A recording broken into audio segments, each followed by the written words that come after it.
Audio Jungle। Hello प्यारे साथियों, नमस्कार। रीट 2025 लेवल 2 सामाजिक अध्ययन का हम यहाँ पर ये कुल 60 क्वेश्चन देखने वाले हैं। सीरीज चल रही है 15 नंबर वाली और ये संपूर्ण कोर्स पर आधारित सीरीज होने वाली है साथियों। वन लाइनर क्वेश्चन है, प्रत्येक क्वेश्चन विस्तृत रूप में यहाँ पर हम देखेंगे। सीरीज को अंत तक जरूर देखें और चैनल पर पहली बार देख रहे हो तो चैनल को सब्सक्राइब करें, क्योंकि मैं इसी तरह का कंटेंट आप सबके लिए लेकर आता रहता हूँ। चलिए सीरीज को शुरू करते हैं बिना देरी किए हुए।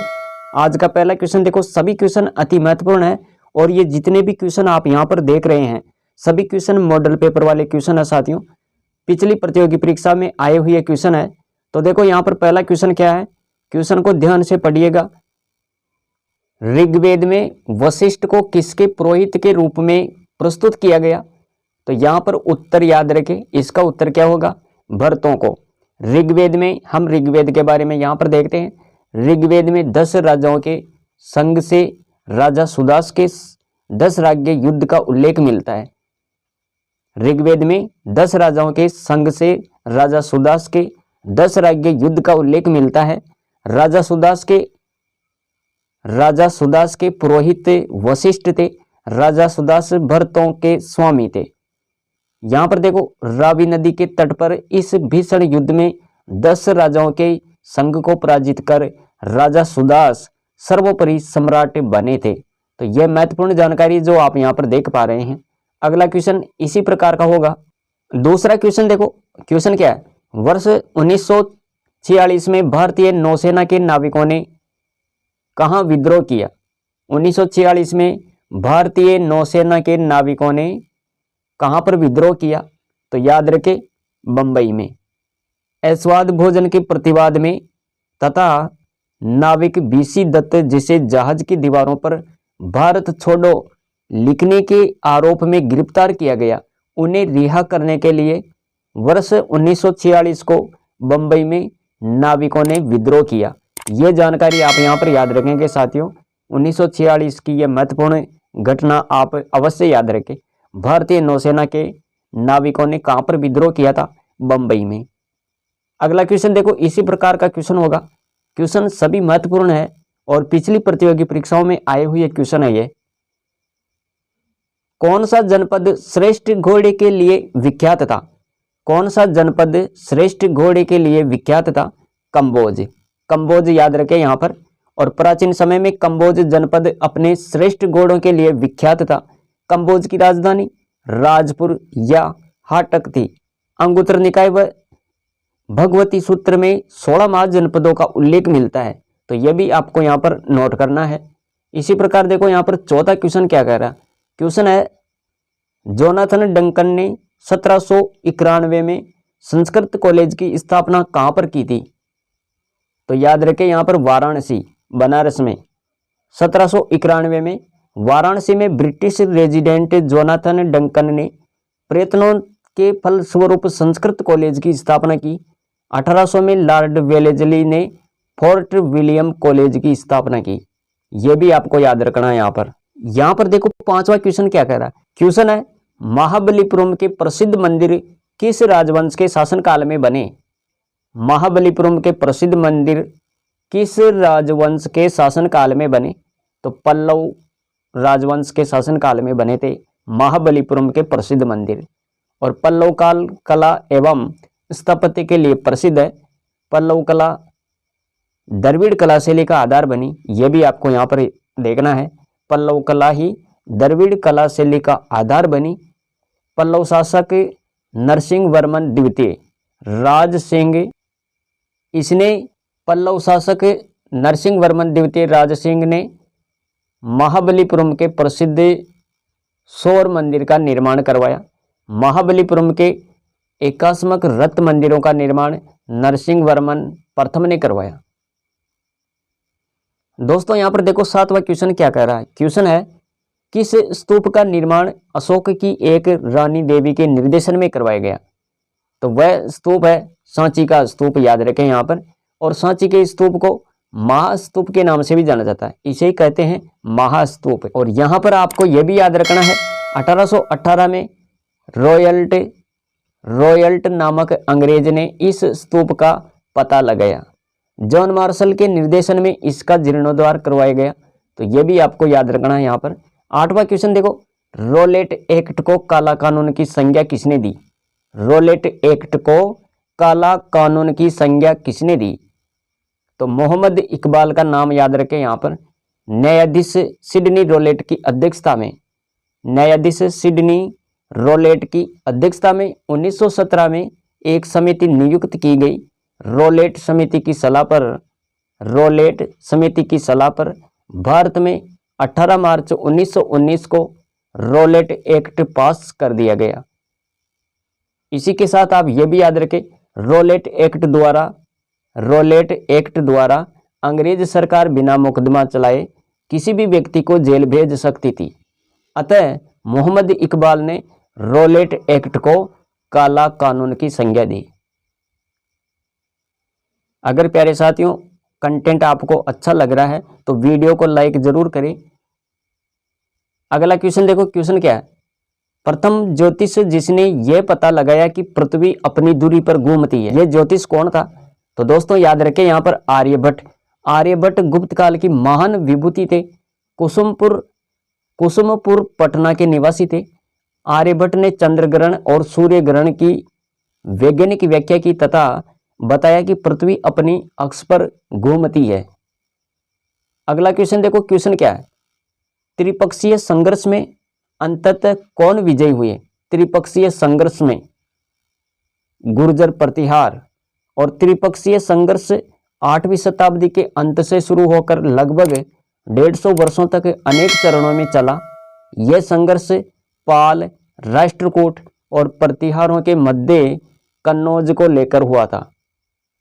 तो दोस्तों ये जानकारी है जो आप यहाँ पर देख पा रहे हैं। द्विपक्षीय संघर्ष में अंततः गुर्जर प्रतिहारों की विजय हुई और मिहिर भोज ने कन्नौज को जीतकर अपने राज्य में मिला लिया था। 11वां क्वेश्चन देखो, क्वेश्चन क्या है? सबसे विशाल बौद्ध स्तूप कहाँ स्थित है? सबसे विशाल बौद्ध स्तूप ये कहाँ पर है? तो बोरोबुदुर में है ये। और सबसे विशाल बौद्ध स्तूप इंडोनेशिया के बोरोबुदुर में है। ये आपको यहाँ पर देखना है। इसके निर्माण की बात करें तो साथियों इसका निर्माण शैलेंद्र राजवंश के शासनकाल में हुआ, शैलेंद्र राजवंश के शासनकाल में। और यह महायान बौद्ध विहार है जो 6 वर्गाकार तथा 3 गोलाकार कुल 9 चबूतरों पर बना हुआ है।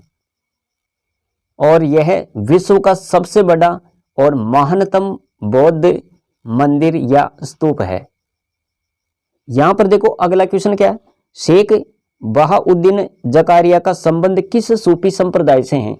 शेख बहाउद्दीन जकारिया का संबंध आपको यहां पर बताना है। तो सोहरावर्दी संप्रदाय से है इनका संबंध। शेख बहाउद्दीन जकारिया सोहरावर्दी शाखा के सूफी संत थे। जकारिया ने सुल्तान इल्तुतमिश की मुल्तान विजय में सहायता की थी। इल्तुतमिश ने शेख बहाउद्दीन जकारिया को शेख उल इस्लाम के पद पर नियुक्त किया। तो यह भी जानकारी आप यहाँ पर देखेंगे साथियों। इसके बाद में देखो 13 नंबर का क्वेश्चन क्या है? क्वेश्चन है 1857 के विद्रोह के समय ब्रिटिश प्रधानमंत्री कौन था? ब्रिटिश प्रधानमंत्री 1857 के विद्रोह के समय ब्रिटिश प्रधानमंत्री। तो यहाँ पर आपको एक नाम याद रखना है, पाम स्टर्न। पाम स्टर्न का नाम याद रखें। 1857 के विद्रोह के समय ब्रिटिश प्रधानमंत्री पाम स्टर्न था। भारत जब स्वतंत्र हुआ उस समय ब्रिटिश के प्रधानमंत्री रिचर्ड एटली था। द्वितीय विश्व युद्ध के समय चर्चिल इंग्लैंड के प्रधानमंत्री थे। इसी के साथ आपको यहाँ पर देखना है 14 नंबर का क्वेश्चन। और क्वेश्चन क्या है? किस विख्यात समाज सुधारक ने ज्ञान योग, कर्मयोग तथा राजयोग नामक पुस्तकें लिखी? तो वह महापुरुष कौन है? अरे स्वामी विवेकानंद का नाम आपको यहाँ पर देखना चाहिए। किस विख्यात समाज सुधारक ने ज्ञान योग, कर्मयोग तथा राजयोग नामक पुस्तकें लिखी? स्वामी विवेकानंद जी ने लिखी ये पुस्तकें। स्वामी विवेकानंद ने राजयोग, ज्ञान योग, कर्मयोग में समाजवादी हूं नामक पुस्तकें लिखी। और स्वामी विवेकानंद ने 1897 में, कब? 1897 में रामकृष्ण मिशन की भी स्थापना की। सुभाष चंद्र बोस ने विवेकानंद को आधुनिक राष्ट्रीय आंदोलन का आध्यात्मिक पिता कहा। तो देखो फैक्ट कितने महत्वपूर्ण है ये जो आप यहाँ पर पढ़ पा रहे हैं। अगला क्वेश्चन देखो 15 नंबर का क्वेश्चन है, जयमल राठौड़ व फत्ता सिसोदिया की गजारूढ़ मूर्तियां किस दुर्ग के द्वार पर स्थापित है। तो वह दुर्ग कौन सा है? अरे वह दुर्ग है जूनागढ़, और जूनागढ़ दुर्ग बीकानेर में स्थित है। कहाँ पर है ये? बीकानेर में। और इस दुर्ग का निर्माण किसने करवाया था? तो इस दुर्ग का निर्माण बीकानेर शासक राय सिंह ने अपने मंत्री करमचंद की देखरेख में करवाया। उपनाम है जमीन का जेवर। इसका उपनाम क्या है? जमीन का जेवर। राती घाटी का किला, ये इस दुर्ग के उपनाम है साथियों। इसके साथ में आपको यह भी याद रखना है पर सूरज पोल पर 1568 के चित्तौड़गढ़ के तीसरी शाखे में वीरगति को प्राप्त होने वाले नायक जयमल राठौड़ एवं फत्ता सिसोदिया की गजारूढ़ मूर्तियां स्थापित है। 16 नंबर का क्वेश्चन क्या कह रहा है, जोधपुर के किस महाराजा ने 1857 की क्रांति के दौरान अंग्रेजों का साथ देते हुए विद्रोहियों से युद्ध किया था। तो दोस्तों यहाँ पर आपको नाम याद रखना है महाराजा तख्त सिंह का। तख्त सिंह 1857 की क्रांति के दौरान मारवाड़ रियासत के शासक कौन थे? तख्त सिंह थे। और 8 सितंबर 1857 को बिथोड़ा पाली के युद्ध में आवा के ठाकुर कुशाल सिंह के नेतृत्व में क्रांतिकारियों ने जोधपुर के महाराजा तख्त सिंह व कैप्टन हितकोट की संयुक्त सेना को पराजित किया। तो ये जानकारी है जो आप यहाँ पर देख पा रहे हैं। युद्ध कौन सा है? बिथोड़ा पाली का युद्ध। 17 नंबर का क्वेश्चन है, राष्ट्रीय बाल अधिकार संरक्षण आयोग की स्थापना कब की गई? राष्ट्रीय बाल अधिकार संरक्षण आयोग की स्थापना 5 मार्च 2007 को होती है। राष्ट्रीय बाल अधिकार संरक्षण अधिनियम 2005 के तहत इस आयोग की स्थापना कब होती है? 5 मार्च 2007 को। आयोग में एक अध्यक्ष और 6 सदस्य जिनमें 2 महिला होना आवश्यक की नियुक्ति का प्रावधान किया गया। आयोग का कार्य क्या था? आयोग का कार्य बाल अधिकारों के संरक्षण के लिए यह सुनिश्चित करना कि समस्त विधियां, नीतियां, कार्यक्रम तथा प्रशासनिक तंत्र बाल अधिकारों के आदर्श के अनुरूप हो। इनका यह मुख्य कार्य था। जैसा कि भारत के संविधान तथा साथ ही संयुक्त राष्ट्र बाल अधिकार सम्मेलन में प्रतिपादित किया गया। क्वेश्चन है, संसद के किसी सदस्य की सदस्यता समाप्त समझी जाती है यदि वह बिना सदन को सूचित किए अनुपस्थित रहता है। संसद के किसी सदस्य की सदस्यता समाप्त समझी जाती है यदि वह बिना सदन को सूचित किए अनुपस्थित रहता है। तो यहाँ पर आपको याद रखना है 60 दिन। संविधान के अनुच्छेद 101 के अनुसार यदि संसद के किसी सदन का कोई सदस्य 60 दिन की अवधि तक सदन की अनुज्ञा के बिना उसके सभी अधिवेशनों से अनुपस्थित रहता है तो सदन उसके स्थान को क्या मान लिया जाता है? तो सदन उसके स्थान को रिक्त घोषित कर सकता है। भारत के संविधान में केंद्र सरकार द्वारा राज्यपाल की नियुक्ति जैसा प्रावधान कहां से लिया गया? भारत के संविधान में केंद्र सरकार द्वारा राज्यपाल की नियुक्ति जैसा प्रावधान ये कहां से लिया गया? कनाडा से लिया गया साथियों। 20 नंबर का क्वेश्चन देखो, केंद्र राज्य से संबंधित सभी विवाद सर्वोच्च न्यायालय के पास लाए जा सकते हैं इसके प्रारंभिक क्षेत्राधिकार के अंतर्गत। ये आपको यहाँ पर देखना है। भारतीय संविधान के अनुच्छेद 131 के तहत केंद्र राज्य से संबंधित सभी विवाद सर्वोच्च न्यायालय के प्रारंभिक क्षेत्राधिकार के अंतर्गत लाए जाएंगे। भारतीय संविधान के भाग 5 में अनुच्छेद 124 से लेकर 147 तक उच्चतम न्यायालय की शक्तियां, न्याय क्षेत्र, कार्य क्षेत्र और गठन प्रक्रिया का उल्लेख किया गया है। इसी के साथ देखो 21 नंबर का क्वेश्चन क्या है? 21 नंबर का क्वेश्चन क्या है? भारतीय संविधान के किस भाग या भागों में आर्थिक न्याय को संविधान का लक्ष्य घोषित किया गया? तो याद रखें यहाँ पर प्रस्तावना और नीति निर्देशक तत्व। भारतीय संविधान के प्रस्तावना और नीति निर्देशक सिद्धांत में आर्थिक न्याय को संविधान का लक्ष्य घोषित किया गया। अनुच्छेद 38 में यह कहा गया कि राज्य इस प्रकार की व्यवस्था बनाएगा जिससे सामाजिक, आर्थिक और राजनीतिक न्याय प्राप्त हो सके।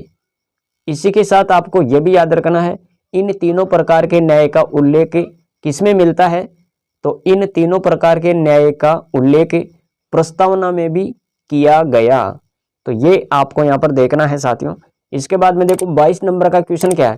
क्वेश्चन है, राज्य मंत्रिपरिषद सामूहिक रूप से उत्तरदायी होती है। राज्य मंत्रिपरिषद सामूहिक रूप से उत्तरदायी होती है विधानसभा के प्रति। किसके प्रति? विधानसभा के प्रति। और राज्य मंत्रिमंडल सामूहिक रूप से विधानसभा के प्रति उत्तरदायी होती है। राज्य मंत्रिमंडल सामूहिक रूप से विधानसभा के प्रति उत्तरदायी होती है, जबकि मंत्री व्यक्तिगत रूप से राज्यपाल के प्रति उत्तरदायी होते हैं। मंत्री राज्यपाल के प्रसाद पर्यंत पद धारण करते हैं। तो यह भी जानकारी आप यहाँ पर याद रखेंगे साथियों।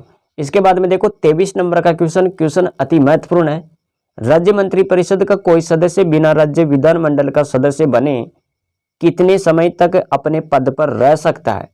राज्य मंत्रिपरिषद का कोई भी सदस्य बिना राज्य विधानमंडल का सदस्य बने कितने समय तक अपने पद पर रह सकता है?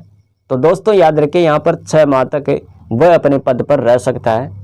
अनुच्छेद 164 के तहत कोई मंत्री जो निरंतर 6 माह की अवधि तक राज्य के विधानमंडल का सदस्य नहीं है, इस अवधि की समाप्ति पर मंत्री नहीं रहेगा। तो ये आपको यहाँ पर याद रखना है, 6 माह की अवधि तक राज्य के विधानमंडल का सदस्य नहीं है, इस अवधि की समाप्ति पर मंत्री नहीं रहेगा। 91वें संविधान संशोधन अधिनियम 2003 के तहत राज्यों में मुख्यमंत्री सहित मंत्रियों की अधिकतम संख्या के 15% से अधिक नहीं होगी, लेकिन न्यूनतम संख्या मुख्यमंत्री समेत 12 से कम नहीं होनी चाहिए। तो ये आपको यहाँ पर देखना है साथियों। इसके बाद में देखो अगला क्वेश्चन क्या है। क्वेश्चन है, अशोक मेहता समिति द्वारा भारत में पंचायती राज संस्था के कितने स्तर होने की अनुशंसा की? अशोक मेहता समिति के द्वारा भारत में पंचायती राज संस्था के कितने स्तर होने की अनुशंसा की? तो द्विस्तरीय याद रखें, यहाँ पर द्विस्तरीय। वर्ष 1977 में केंद्र सरकार द्वारा पंचायती राज संस्थाओं हेतु अशोक मेहता की अध्यक्षता में एक समिति का गठन किया गया और इस समिति यानी 1977 ने पंचायती राज का ढांचा त्रिस्तरीय स्थान पर द्विस्तरीय होना चाहिए की अनुशंसा की। और द्विस्तरीय में इन्होंने क्या बताया? तो पहली बताई इन्होंने जिला स्तर पर और दूसरी मंडल स्तर पर। इस समिति ने अपनी रिपोर्ट वर्ष 1978 में प्रस्तुत की। तो ये जानकारी आप यहां पर देखेंगे साथियों। इसके बाद में देखो 25 नंबर का क्वेश्चन है, राजस्थान में सर्वाधिक आर्द्रता या नमी लाने वाली मानसून की कौन सी शाखा है? राजस्थान में सर्वाधिक आर्द्रता या नमी लाने वाली मानसून की कौन सी शाखा है?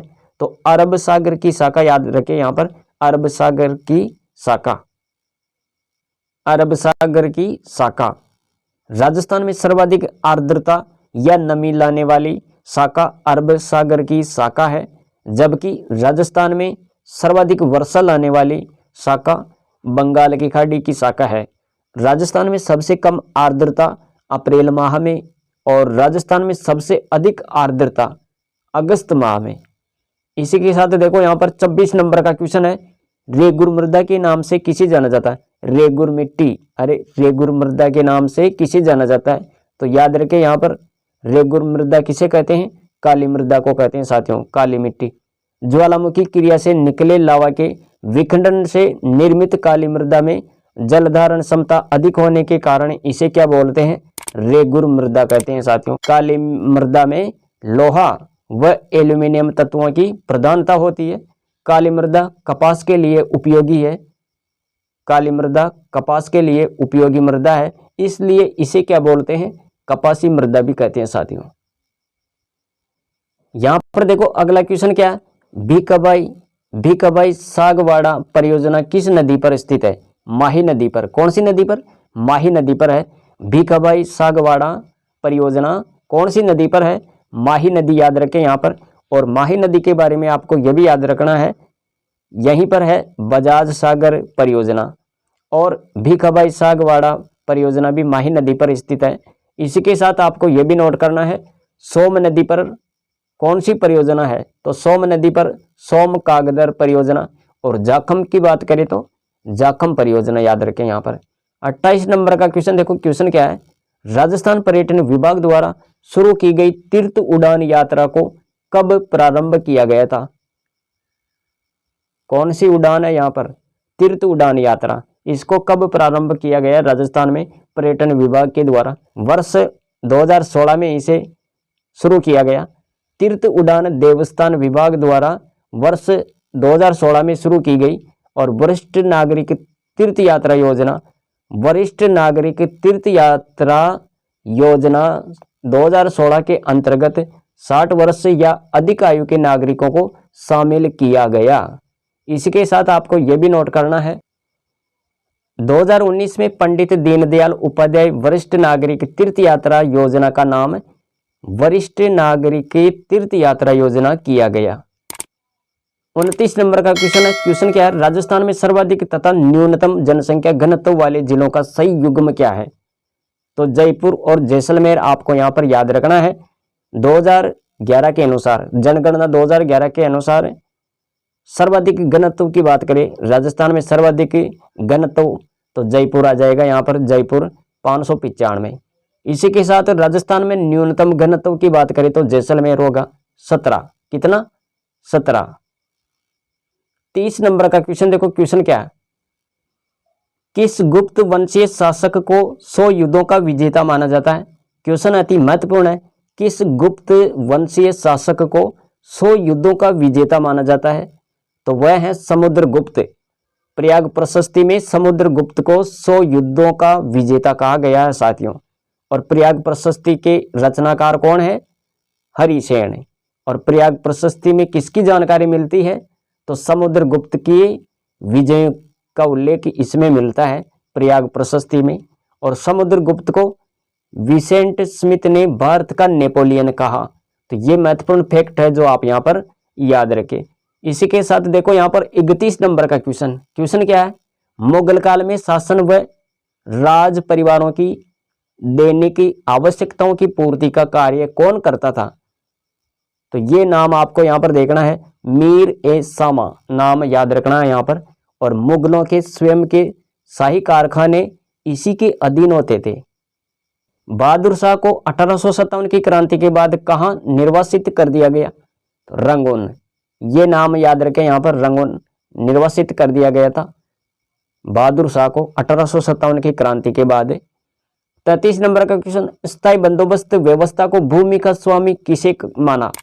स्थायी बंदोबस्त व्यवस्था को भूमि का स्वामी किसको माना? तो जमींदारों को। स्थायी बंदोबस्त व्यवस्था में आपको याद रखना है, भूमि का स्वामी किसको माना गया? जमींदारों को। इसी के साथ देखो यहाँ पर 34 नंबर का क्वेश्चन, अकबर द्वारा 1567 में मेवाड़ पर आक्रमण के समय वहां का शासक कौन था? कब? अरे 1567 की बात हो रही है। अकबर द्वारा 1567 में मेवाड़ पर आक्रमण के समय वहां का शासक कौन था? तो महाराणा उदय सिंह का नाम याद रखना है यहाँ पर। 35 नंबर का क्वेश्चन देखो, किस लोक देवी के मेले में लांगुरिया गाया जाता है? तो वह कौन सी देवी है? केला देवी। केला देवी करौली याद रखें यहाँ पर, त्रिकूट पहाड़ी। और नदी कौन सी? तो नदी भी आपको याद रखनी है यहाँ पर, कालीसिल नदी, जो कि ये बनास की उपनदी है। क्वेश्चन है 36 नंबर का, कल्ला जी को किसका अवतार माना जाता है? कल्ला जी राठौड़, कल्ला जी को किसका अवतार माना जाता है? तो दोस्तों यहाँ पर आपको याद रखना है शेषनाग। शेषनाग का अवतार किसको माना जाता है? कल्ला जी राठौड़ को। कल्ला जी। एक ही आंदोलन का नेतृत्व किसने किया था? एक ही आंदोलन का नेतृत्व किसने किया था? मोतीलाल तेजावत ने। और एक ही आंदोलन की शुरुआत मोतीलाल तेजावत ने सन 1921 में वैशाख पूर्णिमा को मातृकुंडिया चित्तौड़गढ़ स्थान से की थी। ये आपको यहाँ पर याद रखना है। एक ही आंदोलन प्रारंभ कहाँ से होता है? तो मातृकुंडिया चित्तौड़गढ़। और शुरुआत किसने की थी? मोतीलाल तेजावत ने। कब? 1921 में। इस आंदोलन का क्या उद्देश्य था? तो इस आंदोलन का उद्देश्य याद रखें यहाँ पर आदिवासी भीलों में एकता स्थापित करना तथा राज्य के जुल्मों के विरुद्ध आवाज उठाना, ये इनका मुख्य उद्देश्य था साथियों। मोतीलाल तेजावत ने मेवाड़ की पुकार नाम से 21 सूत्री मांगे मेवाड़ महाराणा के सामने प्रस्तुत की थी। तो यह भी आपको महत्वपूर्ण जानकारी याद रखनी है। यहाँ पर मोतीलाल तेजावत ने मेवाड़ की पुकार नाम से 21 सूत्री मांगे मेवाड़ महाराणा के सामने प्रस्तुत की थी। मोतीलाल तेजावत को आदिवासियों का मसीहा कहा जाता है और बाबूजी के नाम से भी इसे जाना जाता है। और बाबूजी का नारा क्या था? तो बाबूजी का नारा था साथियों यहाँ पर ना हाकिम ना हुक्म। सन 1920 में मोतीलाल तेजावत ने वनवासी संघ की स्थापना की।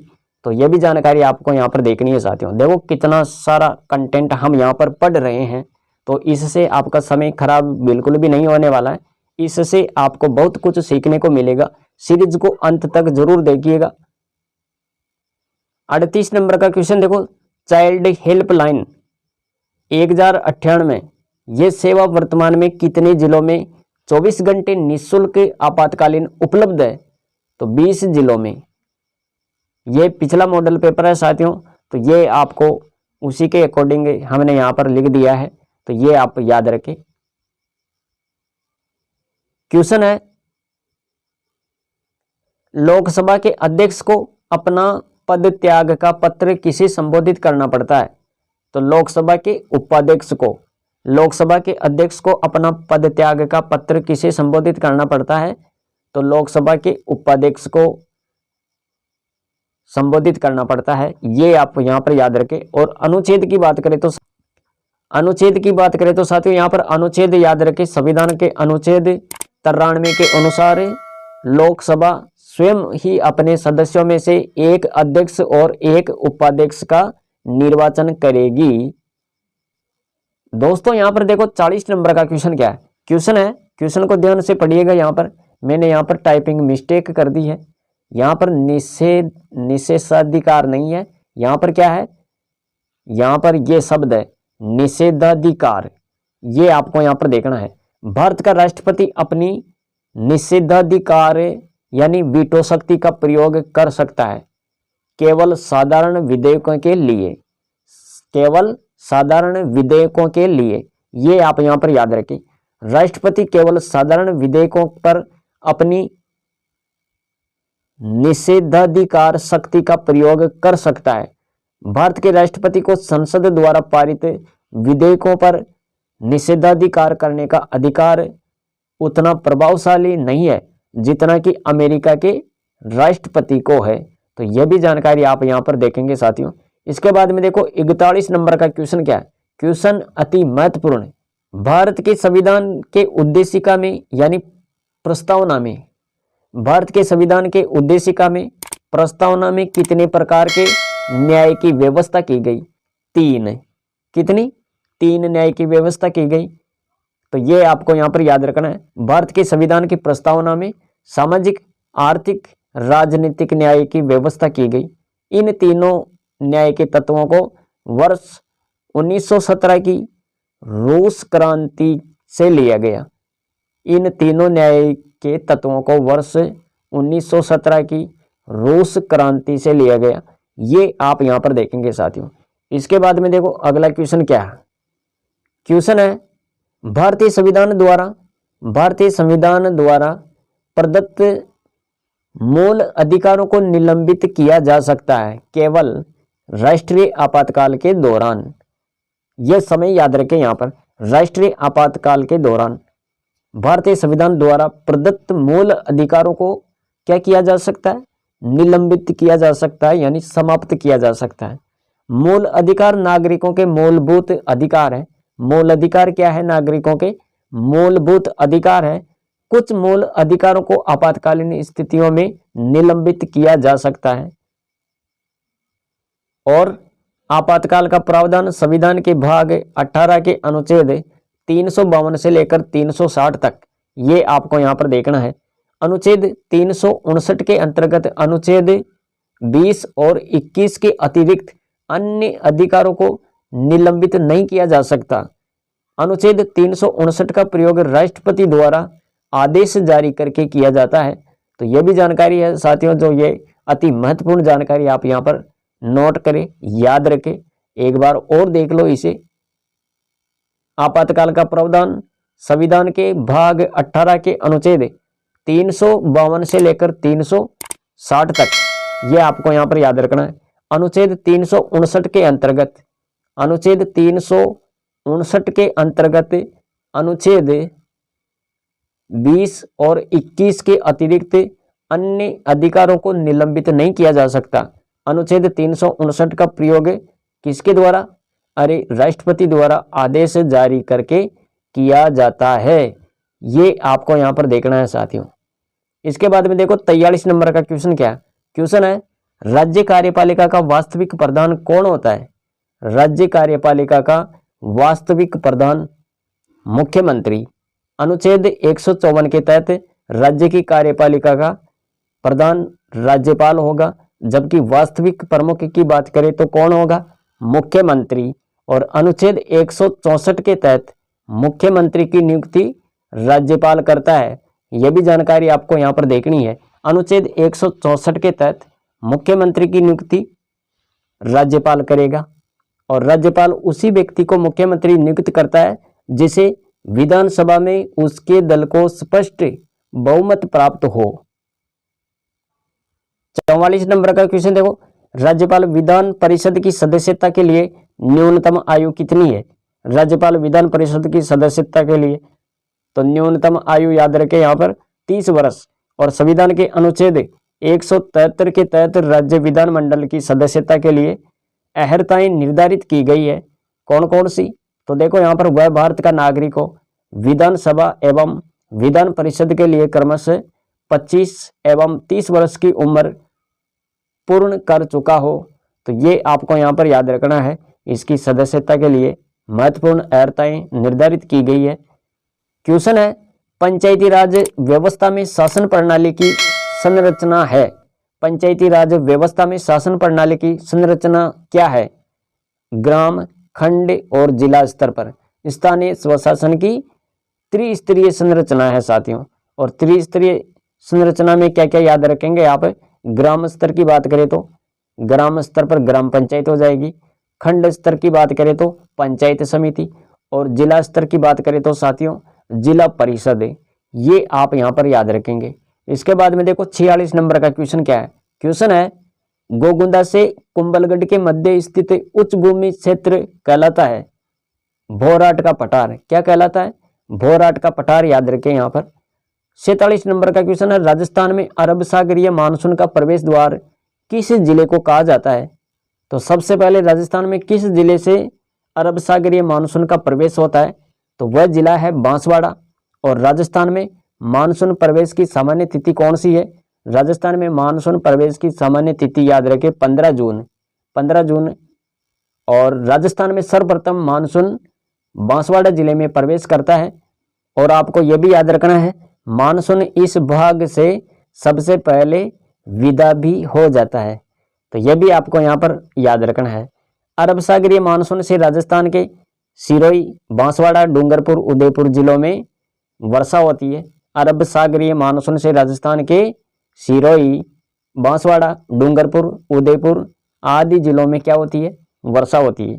48 नंबर का क्वेश्चन देखो, राज्य में 7 रंगों वाला मार्बल कहाँ पर पाया जाता है? राज्य में 7 रंगों वाला मार्बल ये कहाँ पर पाया जाता है? तो याद रखें यहाँ पर पाली। और पाली का कौन सा गांव? खांदरा गांव। खांदरा गांव पाली में सतरंगा मार्बल निकलता है। और राजस्थान में पाए जाने वाले विविध रंगों के संगमरमर और उनके केंद्र की बात करते हैं यहाँ पर। सबसे पहले गुलाबी संगमरमर, इसके बारे में आपको याद रखना है। रोपी, जालोर और भरतपुर। और सतरंगा यह है खांदरा गांव पाली। इसी के साथ काला संगमरमर की बात करें तो भैंसलाना। अरे भैंस कैसी होती है? काली होती है भैंस। तो काला संगमरमर इस प्रकार आप याद रखें, भैंसलाना जयपुर। और बादामी, बादामी ये जोधपुर, पीला पीतला जैसलमेर। इसी के साथ आप ये भी याद रखें सफेद सफेद संगमरमर ये मकराना बोरानाडा नागौर, और हरा ये उदयपुर, और लहरदार ये राजसमंद।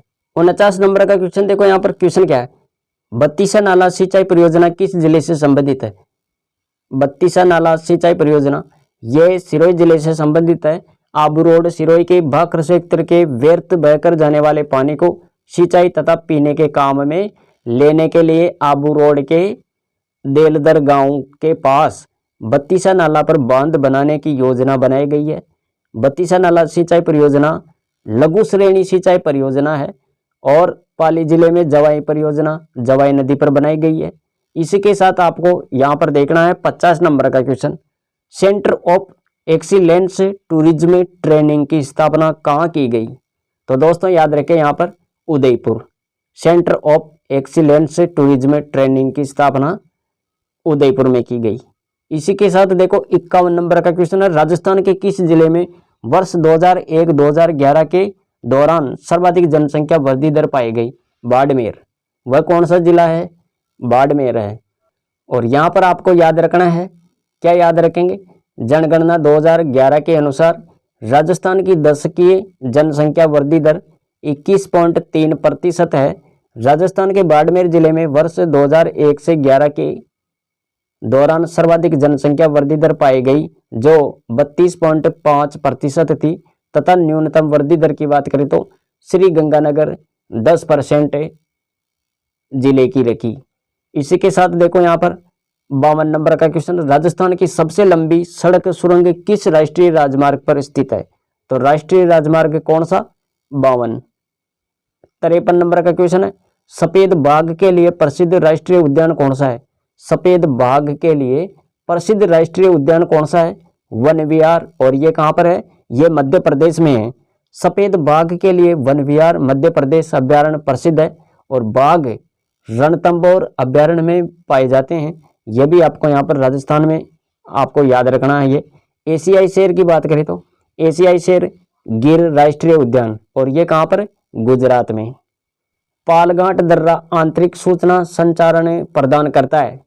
पालघाट दर्रा आंतरिक सूचना संचारण प्रदान करता है कोच्चि से चेन्नई। आपको याद रखना है यहाँ पर कोच्चि से चेन्नई। पालघाट दर्रा आंतरिक सूचना संचारण प्रदान करता है, तो यहाँ पर आपको याद रखना है कोच्चि से चेन्नई। दक्षिण भारत में पश्चिमी घाट के दक्षिणी भाग स्थित पालघाट दर्रा कोच्चि केरल से चेन्नई तमिलनाडु का आंतरिक संचारण प्रदान करता है। ये आपको यहाँ पर याद रखना है, आंतरिक संचरण याद रख सकते हैं यहाँ पर। इसी के साथ पालघाट दर्रा केरल तमिलनाडु कर्नाटक से जोड़ता है। 55 नंबर का क्वेश्चन है, सुंदरवन डेल्टा किस राज्य में स्थित है। सुंदरवन डेल्टा ये पश्चिमी बंगाल राज्य में स्थित है। 56 नंबर का क्वेश्चन देखो, देश का सबसे बड़ा वाणिज्यिक बैंक कौन सा है। तो वह बैंक है भारतीय स्टेट बैंक। कौन सा बैंक, भारतीय स्टेट बैंक। सबसे प्राचीन वेद कौन सा है, ऋग्वेद। सबसे प्राचीन वेद कौन सा है, ऋग्वेद। और ऋग्वेद ये सबसे प्राचीन वेद है। इसी के साथ आप याद रखें वेद कितने प्रकार के, अरे वेद 4 है। कितने हैं वेद, 4। कौन कौन से, ऋग्वेद है, यजुर्वेद है, और सामवेद, अथर्ववेद, और वेदों की रचयिता कौन है, वेद व्यास। 58 नंबर का क्वेश्चन देखो, क्वेश्चन है अपरो परशुराम किसे माना गया। अपरो परशुराम किसे माना गया है। तो यहाँ पर एक नाम याद रखना है, महापद्मनंद। महापद्मनंद ये नाम आपको यहाँ पर नोट करना है। इसी के साथ देखो 59 नंबर का क्वेश्चन, मौर्य काल में राजकीय कृषि विभाग का अध्यक्ष क्या कहलाता था। मौर्य काल में राजकीय कृषि विभाग का अध्यक्ष क्या कहलाता था। तो सीताध्यक्ष। सीताध्यक्ष आपको यहाँ पर याद रखना है, यानी मौर्य काल में राजकीय भूमि सीता कहलाती थी। मौर्य काल में राजकीय भूमि सीता कहलाती थी, और सीताध्यक्ष कृषि भूमि का अध्यक्ष होता था। शुल्काध्यक्ष की बात करें तो शुल्काध्यक्ष विभिन्न प्रकार के व्यवसाय और व्यापार कर वसूलता था। और सन्निधत्ता ये राजकीय कोषाध्यक्ष था। इसी के साथ आज की सीरीज का हम लास्ट क्वेश्चन देख रहे हैं और क्वेश्चन क्या है, मुगल काल की एकमात्र महिला प्रधानमंत्री कौन थी?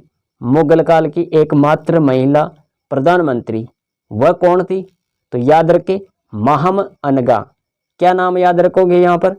महाम अनगा का नाम याद रखें, महाम अनगा, ये नाम आपको यहाँ पर देखना है।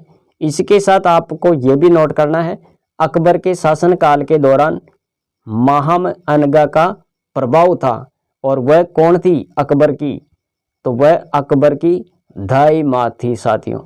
तो दोस्तों ये थी आज की सीरीज जिसमें हमने कुल 60 क्वेश्चन विस्तृत रूप में यहाँ पर पढ़ने की कोशिश। अगर साथियों आपने ये कुल 60 क्वेश्चन यहाँ पर देखे हैं तो इससे आपको बहुत सारी हेल्प होने वाली है। इसमें हमने क्योंकि बहुत सारा कंटेंट यहाँ पर पढ़ लिया है, इसी प्रकार हम ये सीरीज लेकर आते रहेंगे आप सबके लिए। प्रत्येक सीरीज को आप जरूर ज्वाइन करें, इससे आपका ही बेनिफिट होने वाला साथियों। तो मिलेंगे अगली सीरीज में, आज के लिए इतना ही। Thanks for watching.